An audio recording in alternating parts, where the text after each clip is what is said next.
As we help children work on their emotions, we want them to realize that emotions are basically good. Now, this is a very important biblical understanding of emotions. If you just look at emotions from a humanistic point of view, then you're looking at the purpose of emotions is fight or flight for evolution purposes. But in a biblical worldview, emotions have a much broader perspective. They fill out a person's personality. They add delight to life. It's just a beautiful picture of what emotions are. They're basically good. If you take anger, for example, anger shows you that something's wrong and needs to be addressed. Anxiety helps you to be responsible and turn in your work or get your bills paid or to manage yourself well. So anxiety and anger are basically good emotions. It's that they can get out of place and be misused. And so we're helping children manage them, but we must understand that they're good. It's just so freeing for children as I work with them to help them to see that emotions are valuable and good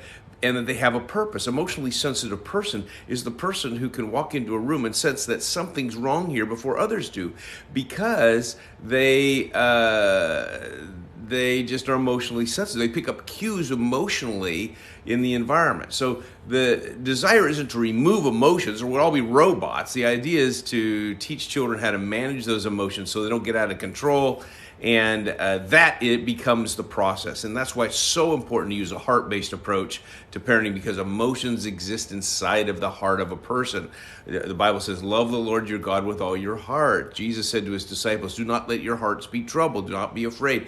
It's in the heart that we experience these emotions. So we must use this heart-based approach to help children change. If we're just using behavior modification or reward punishment, then we will not be as effective as bringing about change in children and helping them to learn how to manage their emotions well. That's our goal, and that's what we strive to do. So think about practical ways to help children manage their emotions. We'll talk about that more in other videos, but the point is, let's first help children see that emotions are basically good.